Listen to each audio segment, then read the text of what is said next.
Hey guys, welcome back to the Anchor Show. My name is Andrew. Today's topic is going to be, why do men struggle to open up about their feelings? Now, in order for us to understand why men struggle to open up and talk about feelings, we have to go all the way back to upbringing. In Western cultures, actually in many cultures, men or boys are, seem to be tough, strong, right? You're the symbol of strength, toughness, masculinity, right? Even as a little boy. So this is what happens, right? I've seen this personally with my personal upbringing, and I've seen it in so many other circumstances as well. So as a little boy, right? I'm going to give you a scenario where you have a little boy and a little girl, both of them, let's say 3-year-old, right? Learning how to ride a bike. Little girl falls, right? And everybody run to that little girl's aid, dad, mom, whomever, right? Oh, and they're so pitiful and so kind, right? And usually with the boy, right? And this is not a case where it happens all the time, but in a lot of cases with a little boy, if he fell, as long as he didn't physically hurt himself significantly, it's just a fall, maybe a little bruise, little scratch, right? In a lot of cultures, the person with that child is still going to show some support, but it's going to be a different looking or a different type of support, right? It's like, oh, get up, man. You're good. Get up, brush yourself off. It's like not acknowledging the emotion that child is experiencing. And mind you, this is a young child who is still well and truly within their early developmental phases. So what you're doing when you do that over time, constantly, repetitively, what you're doing is teaching this little boy how to suppress his feelings and emotions, because whenever he tries to voice his opinion or talk about what he's feeling, that's suppressed, right? It's like, you're good. Just brush it off, and stop crying, and be a boy, and, stop being a little girl, all of these little sayings. So essentially, when you hear that over and over and over again for years, as you get, and the thing about it is, it gets more brutal the older you get, because imagine now you're no longer a 3-year-old boy, but you're 10, you're 11, you're 12, right? It's even worse then, right? Because now you're a big boy and you need to act like it. Don't be acting like a little girl, right? Whatever that means, right? And so what you're doing is, again, teaching this child how to suppress his feelings, how to hide his emotions and not talk about them, because there's no support. And then that continues on and on and on until you become an adult. So here you are, an adult, you're in your 20s, 30s, 40s, even 50s, don't matter, right? A grown man, and you still don't know how to handle your emotions. You don't know how to address them. And that's not by accident. That is by design, because that's what we call social conditioning, right? You're conditioned by society and what they consider to be acceptable and what's not acceptable, right? And being a man and expressing your feeling and expressing, whatever emotions you're experiencing, that's weak, that's soft. What are you doing? That's weak sauce, right? In the military, that's something that I've experienced as well. I served in the military for several years, and that community and environment was so macho. Everything about it is just so macho. You better not talk about feelings, right? It used to be so taboo for dudes, or even female, it didn't matter, for anybody to go seek mental health care if they need it, right? This person could be going through, unless it's like something really horrific. If it's something horrific, they're like, okay, you go talk to a psychiatrist, go talk to the doctor, whatever, right? Go talk to a therapist if it's horrific, right? But if somebody is just dealing with depression or, just something personal that they're struggling with and really need some help, there's no encouragement, right? And so you find that in our society today, this is something that I believe is an epidemic. It's widespread, not only here in America, but all over the world, where, guys are not given that safe space to be able to express themselves and to grow into emotional intelligence and master the art of being emotionally intelligent, being emotionally aware, and just learning how to recognize your feelings and how to effectively regulate, right? So let's talk about what suppressed emotions do. Well, that leads to stress, it leads to anxiety, it leads to depression, and a whole host of other things that are not good, right? Suppressing these feelings. Whenever I do sessions with people, I like to use analogies because sometimes that helps to paint the picture much better, much clearer. So I like to look at ourselves as a vessel. So take a 1 liter Pepsi, right? And imagine that bottle of Pepsi as yourself. You are the Pepsi, right? And then we're going to get some Mentos. And the Mentos are external factors, right? Environmental factors. So each Mento represents an environmental factor. So, work stress, relationship stress, parenting stress, financial stress, whatever it might be. And you take those Mentos and you put them in this Pepsi, and then you close it, right? Now, for those of you who have seen this experiment before, you know that in no time it's going to explode, right? All that pressure and tension inside of the bottle, which represents you, is going to eventually pop. And in order to stop that from popping, you need to take the top off, right? Now, instead of exploding and it's just going to spew over, right? So that's how I like to describe it. If we're dealing with all these environmental factors coming in from all different angles, work, home, with the spouse, with the children, with money, everything, right?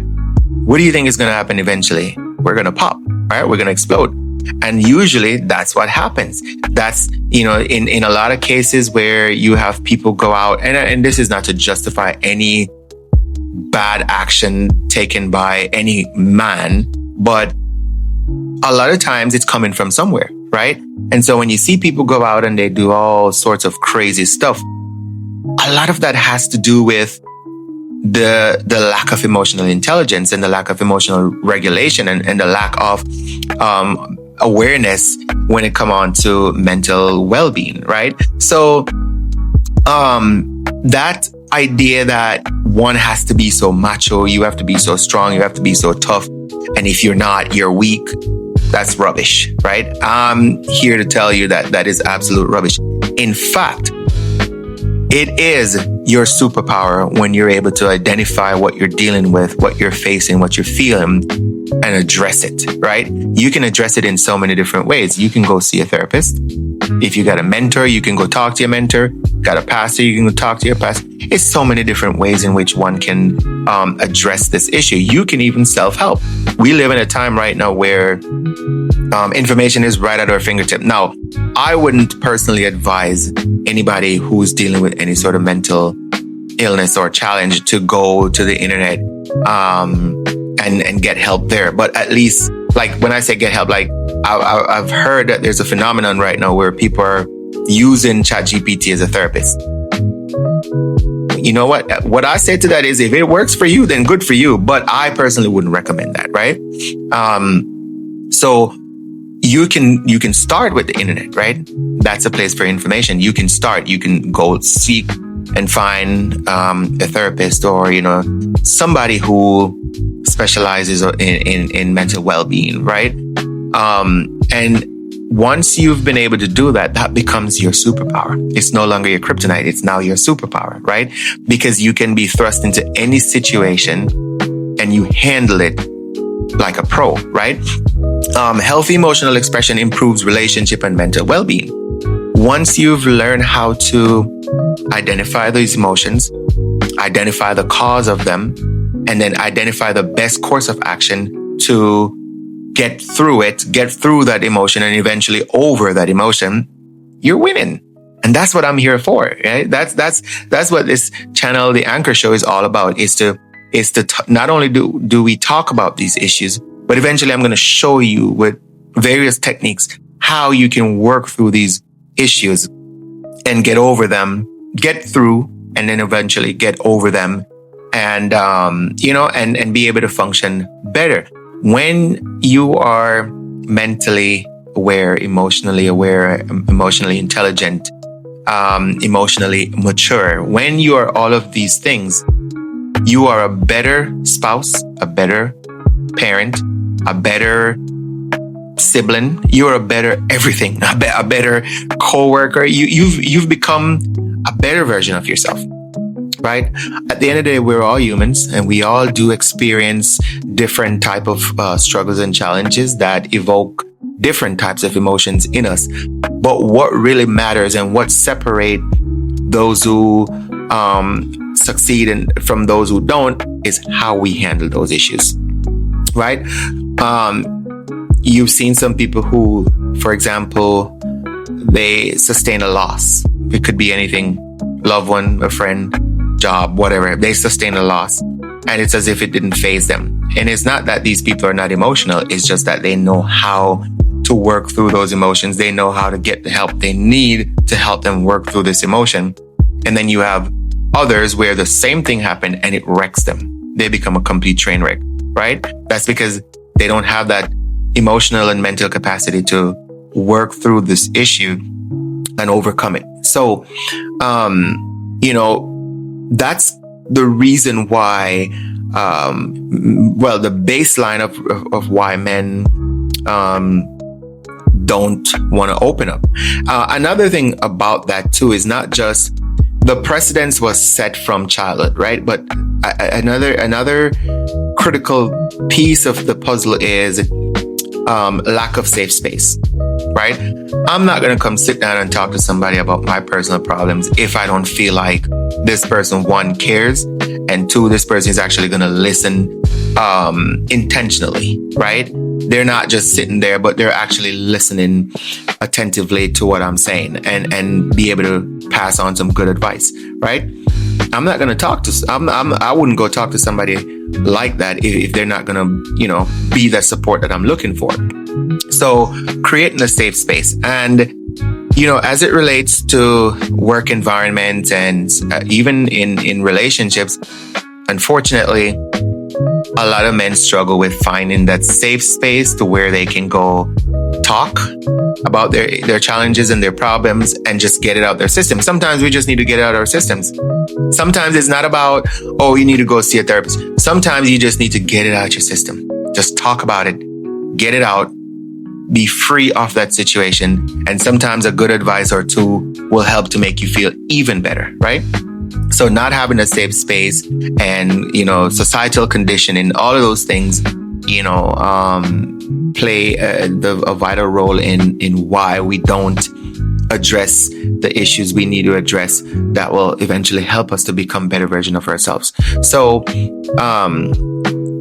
with that being said, moving forward, let's make it normal. Let's normalize seeking help for your mental and emotional struggles when you need it. Let's debunk that myth that it makes you weak and soft and you're a girl or whatever nonsense. Let's debunk that rubbish myth. And we're going to normalize seeking help to become emotionally intelligent, emotionally aware, and emotionally mature, as well as mentally mature, mentally aware, and strengthen our mental capacity. Let's normalize that. Let's start that movement where every single dude, young and old, we are mastering what it means to be emotionally intelligent and how to regulate our emotions and how to act right with whenever dealing with certain emotions, right? So let's normalize that. All right. So until the next one, guys, let's continue to grow, evolve, and transform into the best version of ourselves. Peace out.